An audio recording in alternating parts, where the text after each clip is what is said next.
Kite of Stars. This wonderful story brings us to the world of magic and love. It is really undeniable that all of us, in one way or another, have experienced being so in love that we tend to do whatever it takes to be noticed by the one we love. This proves to us that love entails a lot of sacrifice. Maria del Cielo, a 16 years old young lady, encountered a young man in the vicinity of Plaza Imperial. A butcher's boy told her the name of the young man. However, he said that it is impossible for Maria del Cielo to be noticed by Lorenzo de Vicencio, for he has eyes only for the stars. This did not stop Maria from wanting to be noticed by Lorenzo, and so she requested the butcher's boy to accompany her to the town's best kite maker, and so they went there. Maria persistently asked Melchor Antivadas, the kite maker, to build her a kite which could fly her up to the stars. Melchor Antivadas uttered the ingredients for the ambitious kite. It took 60 years for Maria del Cielo and the butcher's boy to collect all the ingredients. Dean Francis Alfar is a multi-Palanca award. He is a contributor to the National Book Award-winning comic book anthology Isaw at Iba Pa, and was a fellow of the Silliman and UP Creative Writing Workshop. He is a playwright, a fictionist, and a scriptwriter, but adamantly denies being a poet despite having written some really quite decent verse.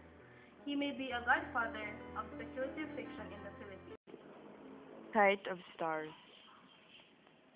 One day, Maria del Cielo was walking in the vicinity of Plaza Imperial. She then noticed a young man walking with his eyes closed. Maria asked the people about his name until she stopped in a butcher's boy's stall.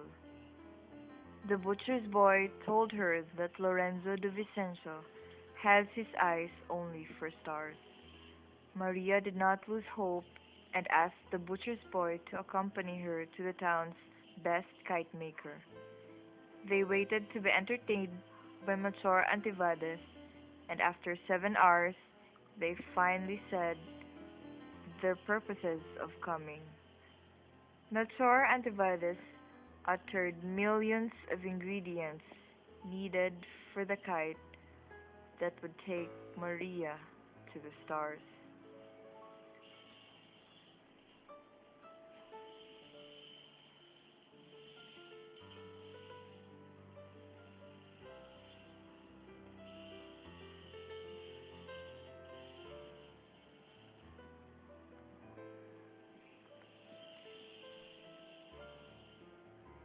As she scribbled, the butcher's boy fell asleep.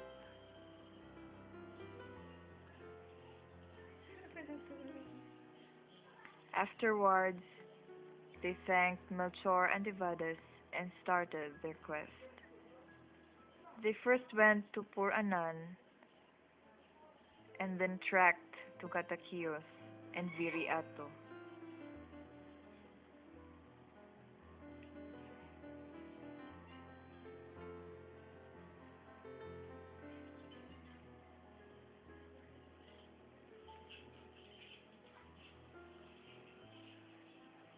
They traveled north to the lands of Bontoc and Cabarocquis.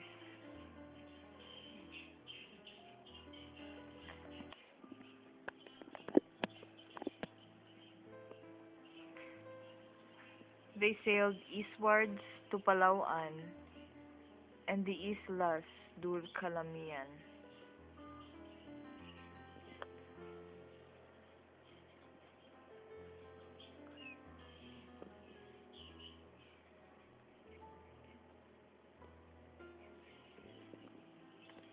They ventured then westwards to the dark lands of Siquijor and Humalhig.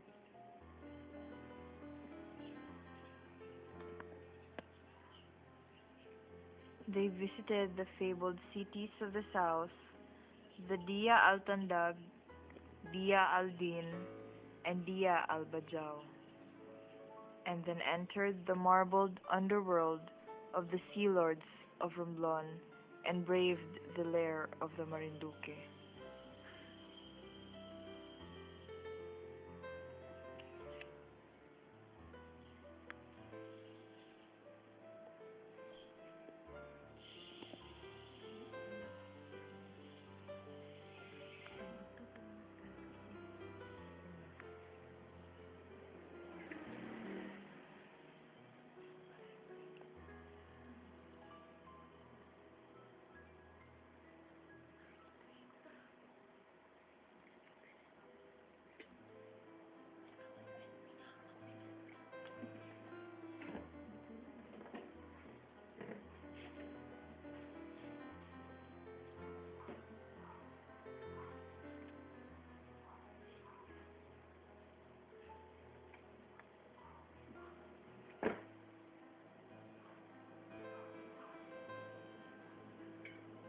Minute. SeaWorld the Minute.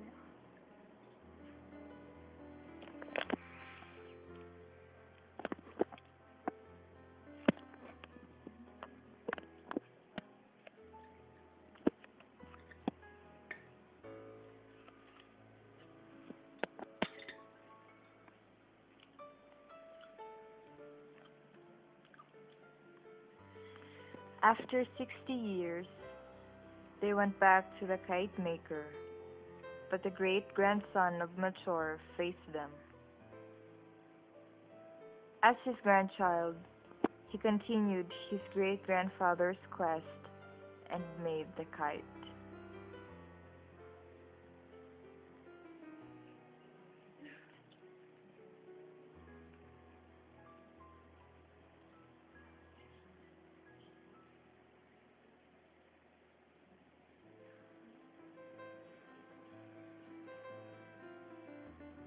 Bigo na.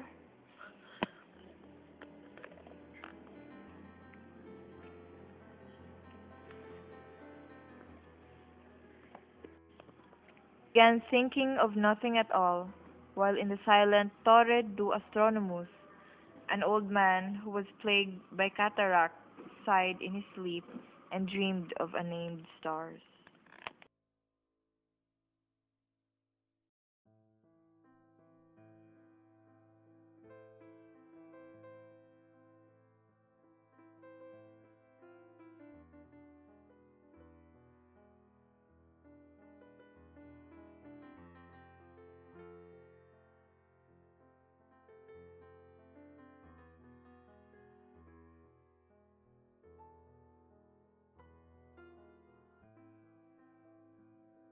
The first literary technique used in the story is flashbacks. The story started by giving us the picture of Maria struggling to calm herself up in the sky by the time she thought that she would finally be noticed by Lorenzo. And the story continued by bringing us to the very beginning of her encounter with him. The second literary technique used is symbolism. We thought that the kite was used by the author to symbolize reaching for something which is very impossible. The main theme of the story is love and sacrifice. The author presented two sides of love of men and women. As for Maria Isabella Dulcello, she did everything to prove her love for Lorenzo through her quest, which lasted for 60 years. This feeling that Maria possessed shows desperateness since her adventure was reckless. The idea of love overpowering one's rational mind was clearly emphasized by her instant decision to demand for a kite that would fly her to the stars. She could have been just approached Lorenzo and see if what the butcher's boy had said about Lorenzo having his eyes only for the stars was true. On the other hand, the butcher's boy showed sacrificial love. His 60 years of traveling with Maria was the 60 years of keeping his love for her. He helped Maria without expecting something in return. Both love ended in a tragedy. Both of them got nothing at the end except for the realization of the true identity and regret.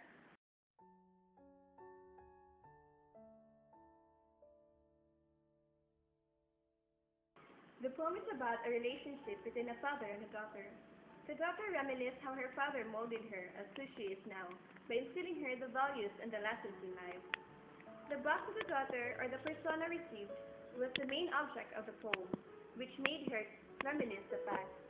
The box, which was sailed and delivered across 8,000 miles, was a reflection of how the father valued her daughter. In return, the daughter wrote a letter for him.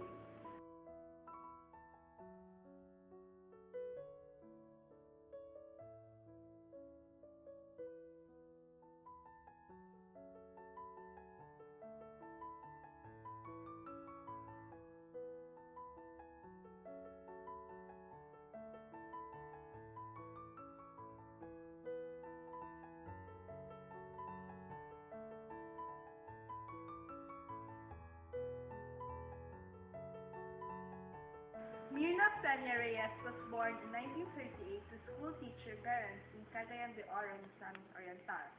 Her family spent the World War II years in jungles of Mindanao.